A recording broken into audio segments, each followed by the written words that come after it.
आज का first question ये रहा आप लोगों के लिए। वह विज्ञान जिसका संबंध जीवधारियों के अध्ययन से होता है कहलाती है जीव विज्ञान। यह जीव विज्ञान कहलाती है। वह विज्ञान जिसमें पेड़ पौधों का अध्ययन किया जाता है कहलाती है वनस्पति विज्ञान। यह वनस्पति विज्ञान कहलाती है। जीव विज्ञान शब्द का प्रयोग सर्वप्रथम किसने किया था? लैमार्क तथा टेवरेक्स ने। लैमार्क तथा टेवरेक्स ने। जीव विज्ञान के जनक के नाम से जाने जाते हैं अरस्तु। यह अरस्तु जाने जाते हैं। वनस्पति विज्ञान के जनक है थियोफेस्ट। यह थियोफेस्ट है। बॉटनी शब्द की उत्पत्ति हुई है ग्रीक भाषा से। यह ग्रीक भाषा से हुई है। वनस्पति विज्ञान की वह शाखा जिसमें शैवालों का अध्ययन किया जाता है कहलाती है फाइकोलॉजी। फाइकोलॉजी कहलाती है। जीव द्रव्य के पृथक्करण एवं संयोजन से संबंधित वनस्पति विज्ञान की शाखा कहलाती है टिश्यू कल्चर। Tissue culture. फूलों के संवर्धन के विज्ञान को कहते हैं फ्लोरीकल्चर। फ्लोरीकल्चर। पुष्पों का अध्ययन कहलाता है एंथोलॉजी। एंथोलॉजी। वनस्पति संवर्धन से संबंधित विज्ञान की शाखा कहलाती है हॉर्टिकल्चर। हॉर्टिकल्चर। सिल्वीकल्चर वनस्पति विज्ञान की वह शाखा है जिसमें वर्णन होता है वन के विकास का। वन के विकास। घासों का अध्ययन किया जाता है एग्रोएस्ट्रोलॉजी में। एग्रोएस्ट्रोलॉजी में। भूमि का अध्ययन किया जाता है पिंडोलॉजी में। पिंडोलॉजी में। पौधों को नाम देने वाले विज्ञान कहलाता है वर्गीकी। यह वर्गीकी। फलों का अध्ययन कहलाता है पोमोलॉजी। पोमोलॉजी। परागकणों का अध्ययन कहलाता है पैलिनोलॉजी। पैलिनोलॉजी। संसार में पौधों के वितरण का अध्ययन कहलाता है फाइटोजियोग्राफी। फाइटोजियोग्राफी। शाक सब्जी उत्पन्न करने वाले पौधों का अध्ययन कहलाता है ओलेरीकल्चर। ओलेरीकल्चर। वार्षिक वलय का अध्ययन कहलाता है डेंटोक्रोनोलॉजी। डेंटोक्रोनोलॉजी। सजावटी वृक्ष झाड़ियों के संवर्धन से संबंधित अध्ययन कहलाता है आर्बोरिकल्चर। आर्बोरिकल्चर। कवकों का अध्ययन किया जाता है माइक्रोलॉजी में। माइक्रोलॉजी में। जीवाश्म वनस्पति विज्ञान का अध्ययन किया जाता है जीवाश्मों का। जीवाश्म वनस्पति विज्ञान में अध्ययन किया जाता है जीवाश्मों का।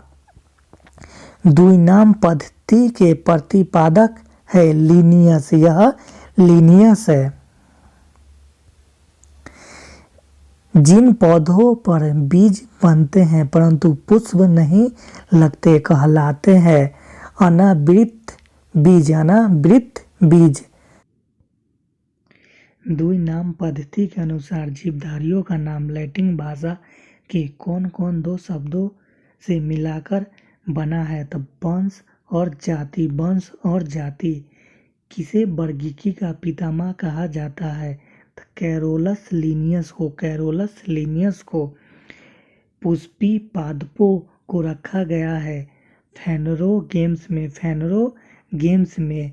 अपुष्पी पादपों को रखा गया है किप्टो गेम्स में। किप्टो गेम्स में।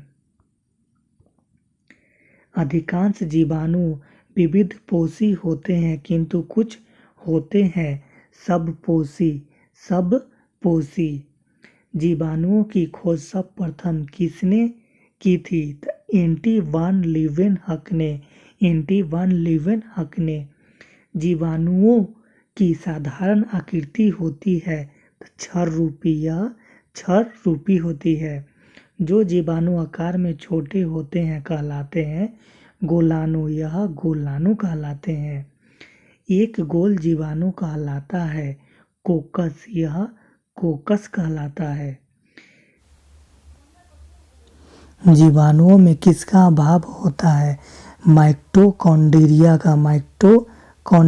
का वास्तविक केंद्रक अनुपस्थित होता है। तो जीवाणुओं में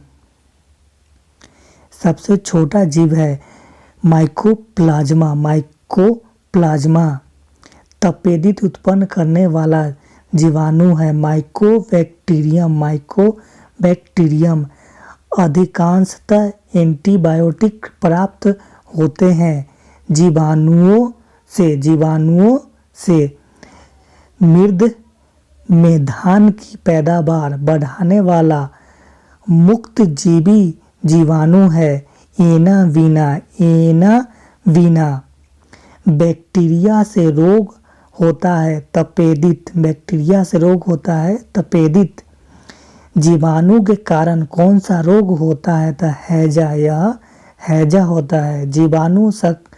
जीवाणु संक्रमण के कारण रोग होता है तो कुष्ठ होता है। दूध खट्टा किस कारण होता है? तो बैक्टीरिया के कारण। दूध के दही के रूप में जमने का कारण है लैक्टोबैसिलस।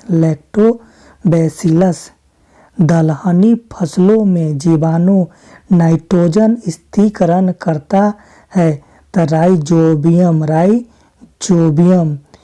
तेल प्रदूषण के नियंत्रण में प्रयुक्त होने वाला सुपरबग क्या है? तो जीवाणु विकृति। किसमें एंजाइम नहीं होते हैं? तो विषाणु में।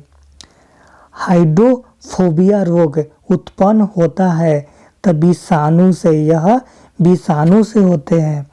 विषाणु वृद्धि करता है जीवित कोशिका में।